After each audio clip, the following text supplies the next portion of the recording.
ہمارے channel KGN دارالفتہ کے سبھی دیکھنے والوں کو السلام علیکم ورحمۃ اللہ وبرکاتہ۔ امید ہے آپ سب خیریت سے ہوں گے۔ دعا ہے اللہ تعالیٰ آپ کو ہمیشہ خوش رکھے، دین و دنیا کی دولت سے مالا مال فرمائے۔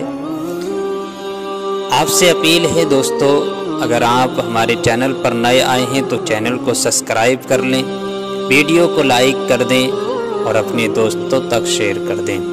آج کی ویڈیو میں بات کریں گے سورہ بقرہ کی آیت نمبر 66 سے لے کر 70 تک، ان کا ترجمہ اور ان کی تفسیر بیان کریں گے۔ آئیے شروع کرتے ہیں۔ بسم اللہ الرحمن الرحیم۔ سورہ بقرہ کی آیت نمبر 66 میں اللہ تعالی ارشاد فرماتا ہے، فَجَعَلْنَاهَا نَكَالًا لِمَا بَيْنَ يَدَيْهَا وَمَا خَلْفَهَا وَمَوْعِظَةً لِلْمُتَّقِينَ۔ ترجمہ، تو ہم نے اس بستی کا یہ واقعہ اس کے آگے اور پیچھے والوں کے لیے عبرت کر دیا اور پرہیزگاروں کے لیے نصیحت۔ صاحب تفسیر اس آیت کے تحت لکھتے ہیں، نکالل عبرت، اس سے معلوم ہوا کہ قرآن پاک میں عذاب کے واقعات ہماری عبرت اور نصیحت کے لیے بیان کیے گئے ہیں، یعنی قرآن میں جتنے واقعات عذاب کے ہیں وہ ہماری عبرت اور نصیحت کے لیے بیان کیے گئے ہیں، خالی سننے اور دیکھنے کے لیے نہیں۔ ان پر ہمیں سن کر عبرت حاصل کرنا چاہیے، نصیحت حاصل کرنا چاہیے۔ لہذا قرآن پاک کے حقوق میں سے ہے کہ اس طرح کے واقعات اور آیات پڑھ کر اپنی اصلاح کی طرف بھی ہمیں توجہ کرنی چاہیے۔ وَإِذْ قَالَ مُوسَىٰ لِقَوْمِهِ إِنَّ اللَّهَ يَأْمُرُكُمْ أَن تَذْبَحُوا بَقَرَةً قَالُوا أَتَتَّخِذُنَا هُزُوًا قَالَ أَعُوذُ بِاللَّهِ أَنْ أَكُونَ مِنَ الْجَاهِلِينَ قَالُوا ادْعُ لَنَا رَبَّكَ يُبَيِّن لَّنَا مَا هِيَ قَالَ إِنَّهُ يَقُولُ إِنَّهَا بَقَرَةٌ لَّا فَارِضٌ وَلَا بِكْرٌ عَوَانٌ بَيْنَ ذَلِكَ فَافْعَلُوا مَا تُؤْمَرُونَ قالوا ادْعُ لَنَا رَبَّكَ يُبَيِّن لَّنَا مَا لَوْنُهَا قَالَ إِنَّهُ يَقُولُ إِنَّهَا بَقَرَةٌ صَفْرَاءُ فَاقِعٌ لَّوْنُهَا تَسُرُّ النَّاظِرِينَ قالوا ادْعُ لَنَا رَبَّكَ يُبَيِّن لَّنَا مَا هِيَ إِنَّ الْبَقَرَةَ تَشَابَهَ عَلَيْنَا وَإِنَّا إِن شَاءَ اللَّهُ لَمُهْتَدُونَ۔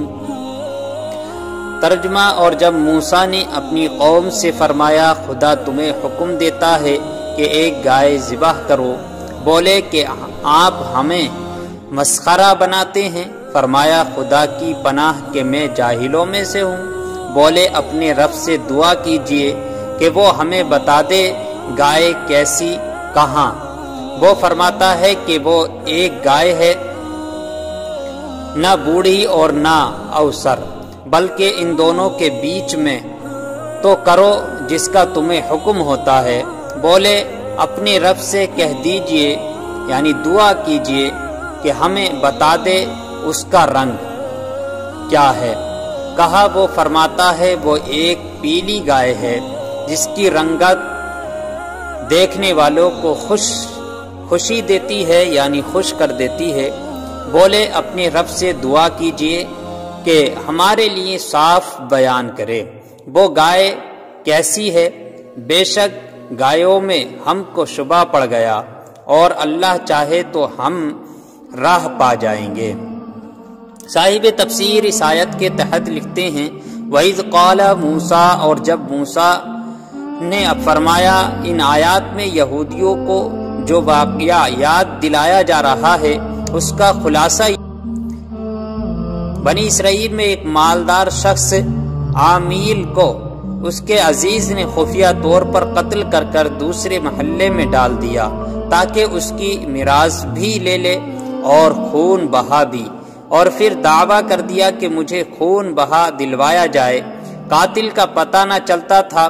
وہاں کے لوگوں نے حضرت موسیٰ علیہ السلام سے درخواست کی کہ آپ دعا فرمائے کہ اللہ تعالی حقیقت حال ظاہر فرمائے۔ اس پر حکم ہوا کہ ایک گائے ذبح کر کر اس کا کوئی حصہ مقتول کے ماریں، وہ زندہ ہو کر قاتل کے بارے میں بتا دے گا۔ لوگوں نے حیرانی سے کہا کہ کیا آپ علیہ السلام ہم سے مذاق کر رہے ہیں، کیونکہ مقتول کا حال معلوم ہونے اور گائے کے ذبح کرنے میں کوئی مناسبت معلوم نہیں ہوتی۔ اس پر حضرت موسیٰ علیہ السلام نے جواب دیا، میں اس بات سے اللہ تعالیٰ کی پناہ مانگتا ہوں کہ میں مذاق کر کر جاہلوں میں سے ہو جاؤں۔ جب بنی اسرائیل نے سمجھ لیا کہ گائے کا ذبح کرنا مذاق نہیں ہے بلکہ باقاعدہ حکم ہے، تو انہوں نے حضرت موسیٰ علیہ السلام سے اس کے اوصاف دریافت کیے، اور بار بار سوال کر کر وہ لوگ قیدی یعنی اپنی قیدیں وہ بڑھاتے گئے، اور بالا آخر یہ حکم ہوا کہ ایسی گائے ذبح کرو جو نہ بوڑھی ہو اور نہ بہت ہی کم عمر بلکہ درمیانی عمر کی ہو، بدن پر کوئی داغ نہ ہو، ایک ہی رنگ کی ہو، رنگ آنکھوں کو بھانے والا ہو، اس گائے نے کبھی کھیتی باڑی کی نہ ہو، یعنی کبھی کھیتی باڑی کے کام میں اسے استعمال نہ کیا گیا ہو، کبھی کھیتی کو پانی دیا ہو۔ آخری سوال میں انہوں نے کہا کہ اب ہم انشاءاللہ راہ پائے لیں گے۔ بہرحال جب سب کچھ طے ہو گیا تو ان کی تسلی ہو گئی، اور پھر انہوں نے گائے کی تلاش شروع کر دی۔ ان کے اطراف میں ایسی صرف ایک گائے تھی۔ اس کا حال یہ تھا کہ بنی اسرائیل میں ایک صالح شخص تھے، ان کا ایک چھوٹا بچہ تھا، اور ان کے پاس ایک گائے کے بچے کے علاوہ اور کچھ نہ رہا تھا۔ انہوں نے اس کی گردن پر مہر لگا کر اللہ تعالیٰ کے نام پر چھوڑ دیا، اور بارگاہ حق میں عرض کی، یا رب عز و جل، میں اس بچے کو یعنی اس بچیا کو اس فرزند کے لیے تیرے پاس ودیعت رکھتا ہوں، تاکہ جب یہ فرزند بڑا ہو تو یہ اس کے کام آئے۔ اس نیک شخص کا تو انتقال ہو گیا، لیکن وہ بچیا جنگل میں اللہ تعالیٰ کی حفاظت میں پرورش پاتی رہی۔ یہ لڑکا جب بڑا ہوا تو صالح متقی بنا اور ماں کا فرما بردار تھا۔ ایک دن اس کی والدہ نے کہا، اے نورے نظر، تیرے باپ نے تیرے لیے فلاں جنگل میں خدا کے نام ایک بچیا چھوڑی تھی، وہ اب جوان ہو گئی ہوگی، اللہ تعالیٰ سے دعا کرو کہ وہ تجھے عطا فرمائے اور تو اس جنگل سے لے آ۔ لڑکا جنگل میں گیا اور اس نے گائے کو جنگل میں دیکھا اور والدہ کی بتائی ہوئی علامتیں اس میں پائیں، اور اس کو اللہ تعالیٰ کی قسم دے کر بلایا تو وہ حاضر ہو گئی۔ وہ جوان اس گائے کو والدہ کی خدمت میں لایا۔ والدہ نے بازار میں لے جا کر 3 دینار پر فروخت کرنے کا حکم دیا، یعنی 3 دینار پر اس کو بیچ آؤ، اور یہ شرط کی کہ سودا ہونے پر پھر اس کی اجازت حاصل کی جائے، یعنی جب سودا ہو جائے تو پھر مجھ سے اجازت حاصل کرنا۔ اس زمانے میں گائے کی قیمت ان اطراف میں 3 دینار ہی تھی، جو ان میں یعنی جوان جب اس گائے کو بازار میں لایا تو ایک فرشتہ خریداری کی صورت میں آیا، اور اس نے گائے کی قیمت 6 دینار لگا دی، مگر یہ شرط رکھی کہ جو جوان اپنی والدہ سے اجازت نہیں لے گا۔ جوان نے یہ منظور نہ کیا اور والدہ سے تمام قصہ کہا۔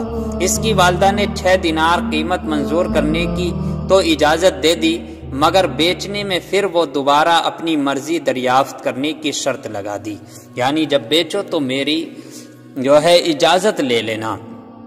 جوان پھر بازار میں آیا، اس مرتبہ فرشتے نے 12 دینار قیمت لگائی اور کہا کہ والدہ کی اجازت پر موقوف نہ رکھو۔ جوان نے نہ مانا اور والدہ کو اطلاع دی۔ وہ صاحب فراست عورت سمجھ گئی کہ یہ خریدار نہیں، کوئی فرشتہ ہے جو آزمائش کے لیے آتا ہے۔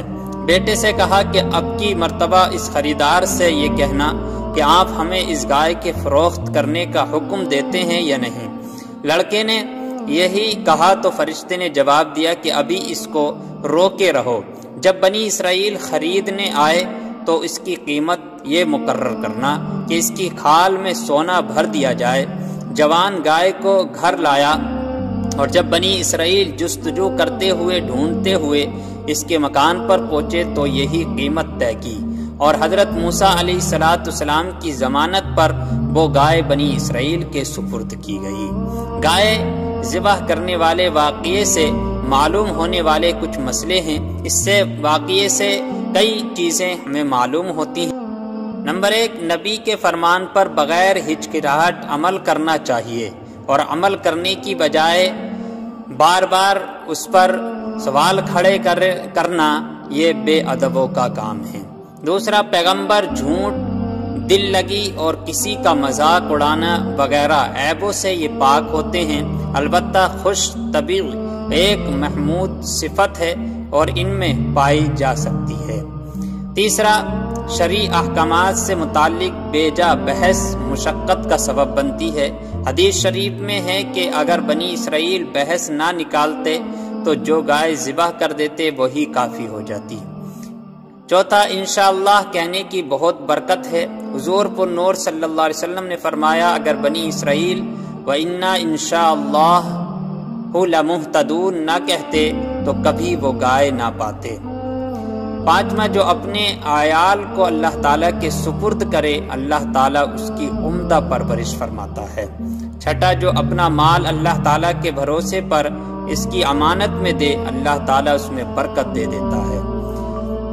ساتواں، والدین کی فرما برداری اللہ تعالیٰ کو پسند ہے۔ آٹھواں، ماں باپ کی خدمت و اطاعت کرنے والوں کو دونوں جہانوں میں ملتا ہے۔